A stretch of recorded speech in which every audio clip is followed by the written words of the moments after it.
It was a tough call today to figure out who our speaker would be, and because it's Valentine's Day, so early on I thought, well, we'll do a romantic theme.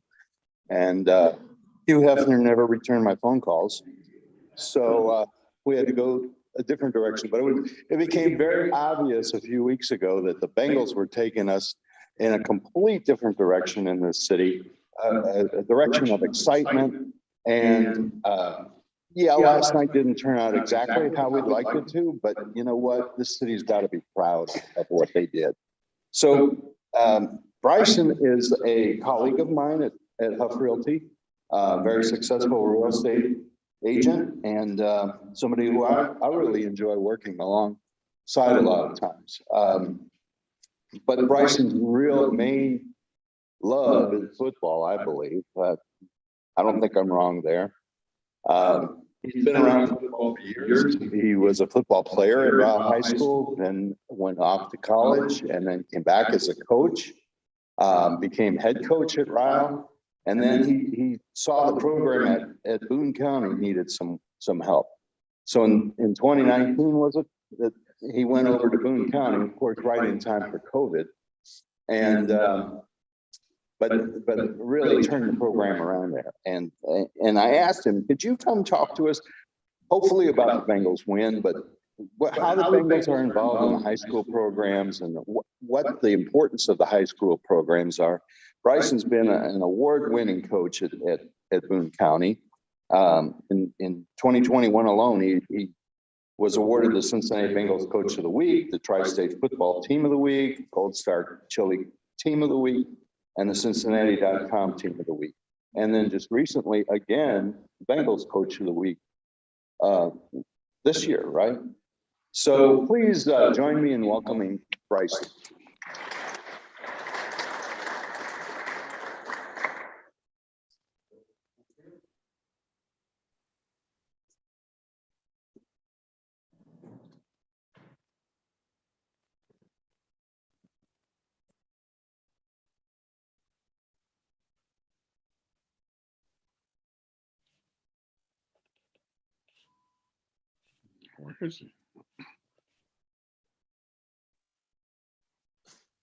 Well, thank you very much for having me.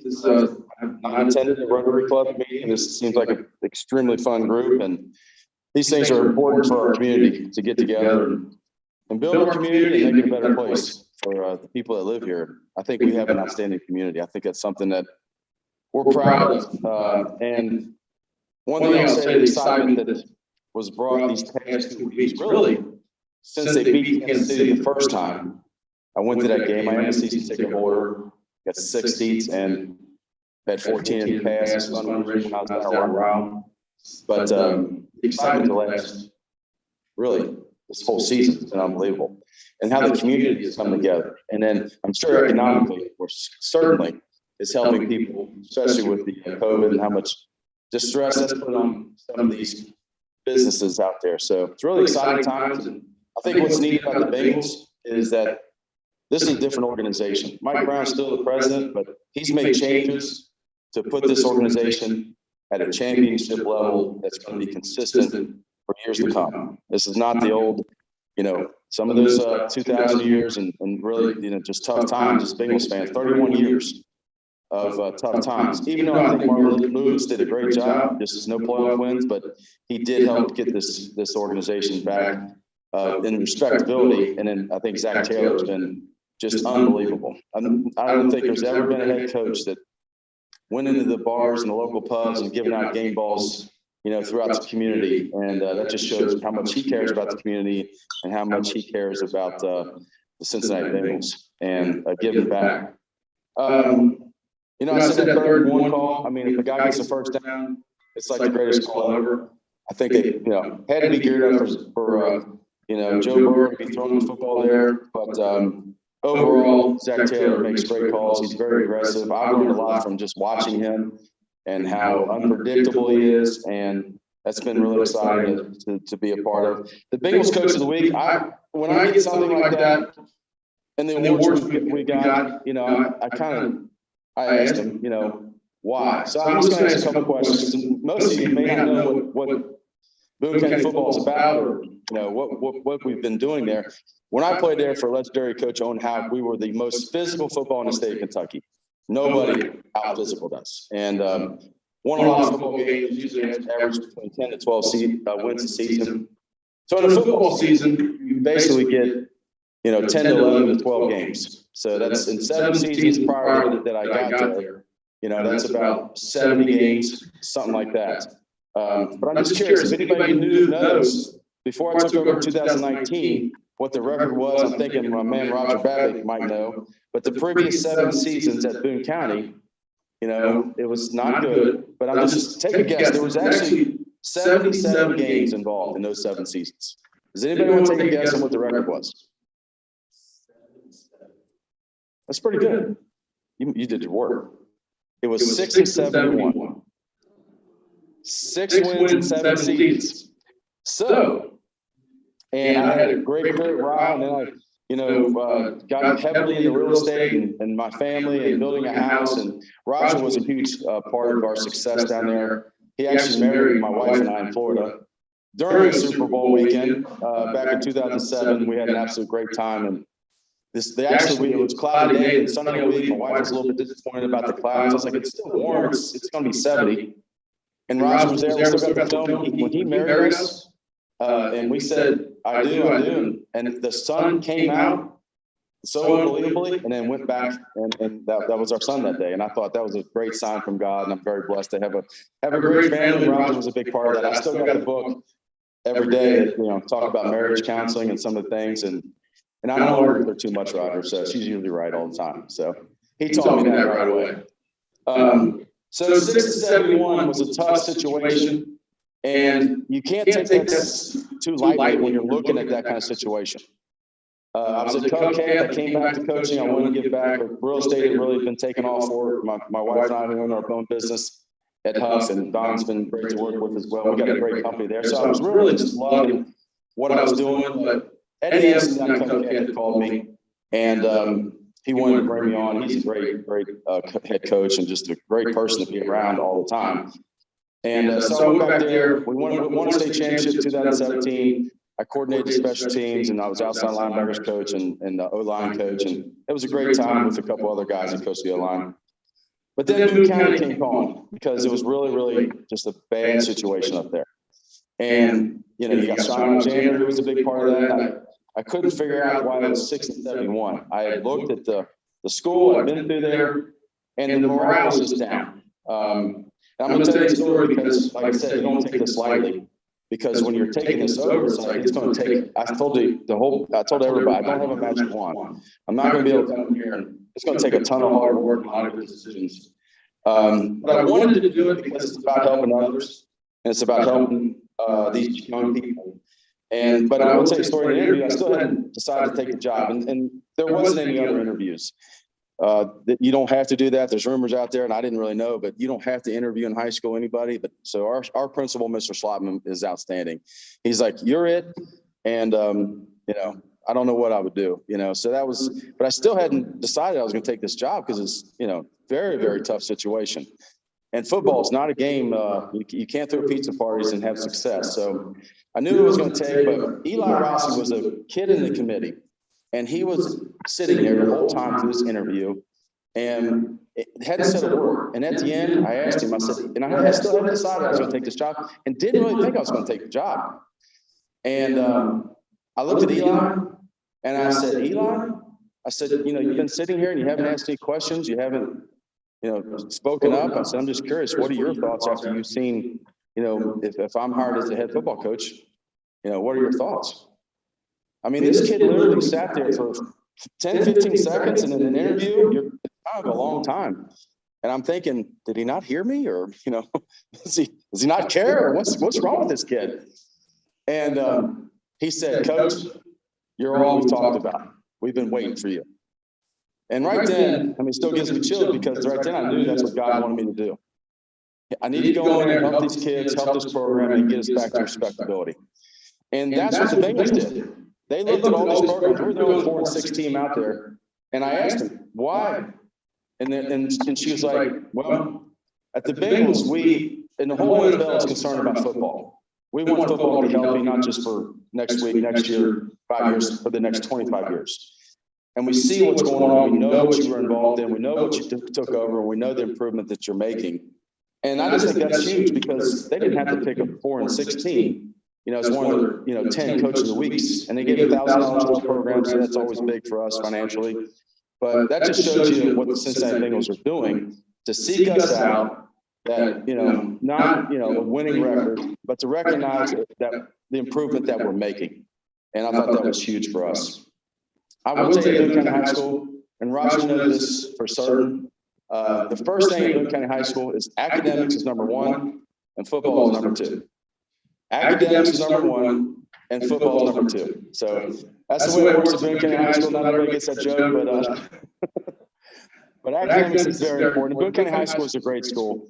I would invite any of you, because Boone County High School has a bad reputation. We're still getting through it. Bad kids reputation. That's not the case at all. Economically disadvantaged, yes. We're at 75% free or reduced lunch. But that does not mean bad kids. That does not mean bad families. That does not mean anything other than they just don't make as much money as other people.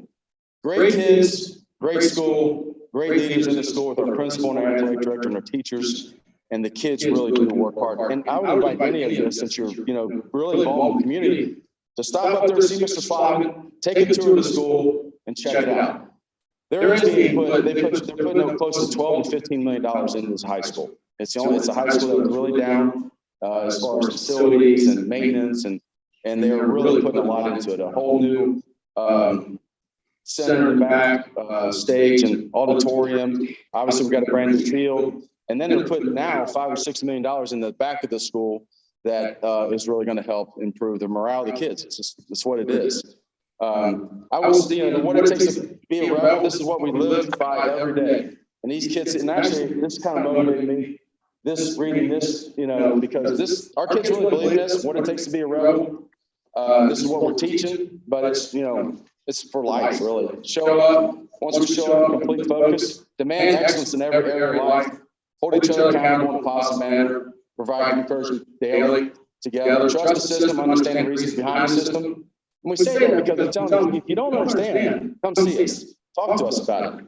Show only strength. Roger knew me got around. One day there was guys bending over, we were running, and one of our kids said, to the kid that was bending over, he said, show no weakness. And that's the one thing that we lived by for many years down around. Demonstrating incredible positiveness. Develop daily leadership skills and daily tremendous habits, develop tight chemistry, tremendous toughness and armor bond between the team, and compete, demand excellence, demand our best. And really, Boone County, a lot of these guys haven't been taught this. And so it's fun to teach this. It's fun to see the rewards behind this. And everything we do, we give our absolute best, be our absolute best, and we will focus on the mentality of one another. Give respect, earn respect over others. These pictures are things that we do. We have a father-son leadership camp. We have a mother-son dinner. We have team building with our senior cheerleaders. That's pretty cool. We've developed. Obviously, we're heavily involved in our youth. We do hog roast, and we do a lot of team building. That's been very helpful. The last game this past season, we're sitting, hopefully win 4 games. That's what we were going to want to do. And we were sitting, we were down at Taste Creek, and I told our guys, Taste Creek had some big guys, fast guys. And we prepared them. We're like, listen. When you see them, they're going to be bigger, they're going to be faster, they're stronger. Like, just get that through your mind, because they were huge. And we talked for 2 weeks, we had 5 weeks before. We were like, but we are tougher and we are more mentally disciplined. And that's what's going to help us win this game and have success. So it came down to the end. We're getting to overtime. It's 4th and 2.5 for us. We call timeout. I'm wanting to go for it. And I look at our 3 captains, and they were tremendous leaders. And we only have 3 captains. We don't just take it lightly. 3 leaders right now. We're trying to develop more. But we looked at our captains, and we said, Skylar, Davion, Mike, what do you want to do? And those guys, which was so awesome, because it's taken 3 years to get us to this point. The previous 2 years, I would have never have asked. They said, Coach, you kick the field goal, we'll take care of the rest. And they did. It came down to a 3rd and 1, we stopped them, and then a 4th and 1. And what was interesting about that, the 4th and 1, they called a timeout, and we brought our team over, and we're like, guys, they are not going to throw the football. It is 4th and 1. They are not going to throw the football. So we don't care if they come out in 10 wideouts. Don't cover. And what they did was the first time they came out all game, they came out in a total spread, all wideouts. Quarterback ran underneath the center to try to sneak it in. And I'm not kidding, all 5 wide receivers were completely open. Our guys just came in and just crushed this whole pile. And it was pretty awesome ending. It felt like winning the Super Bowl, to be honest with you. So that was fun about it. One story in particular, Davion Davis came to us, a very low morale kid, very quiet, very just not confident at all. Came to us first year as a sophomore and just started working. And they're every day. So, and it's just a result of what you can do if you show up every day, if you keep plugging away. Well, Davion, by the time his 3rd year, became a really good football player. He was the captain of our team. I couldn't believe this. And ended up getting a full scholarship to Kentucky Wesleyan, which is a Division II scholarship school down in Kentucky. And, that's something that people don't know, and that's why I think some of these awards came in because people do see what we're doing. And I hope I can continue it. It's a tough school. It's a school that people don't necessarily want to be at in Boone County. If they can get to maybe Cooper or Rob or Hunter, they're going to try. So we're really working hard to keep those kids there and build this program up. So we've had a lot of fun, and it's a great community. Again, I really encourage you to come up to the school. And again, I appreciate being here. I do want to ask if there's anybody's got any questions for me or anything they want to talk about.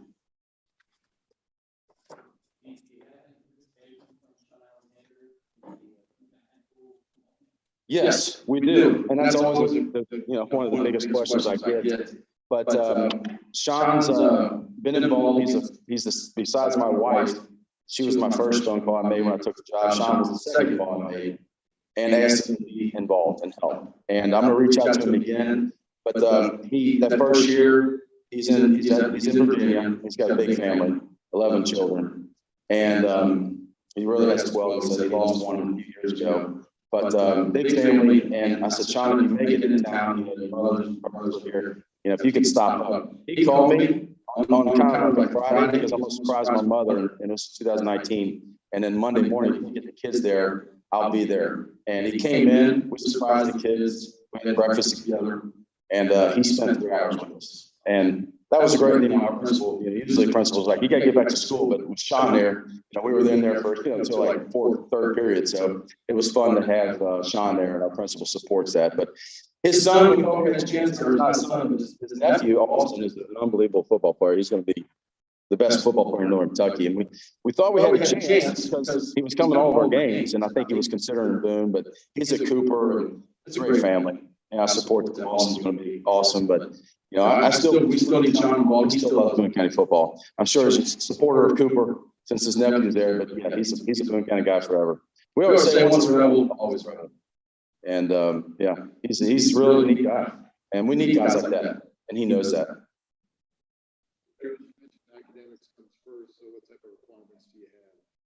So it's really neat nowadays. But as a team, when I got there, there was probably within our team 100 Fs, and they don't even call them Fs anymore, but I still call them Fs.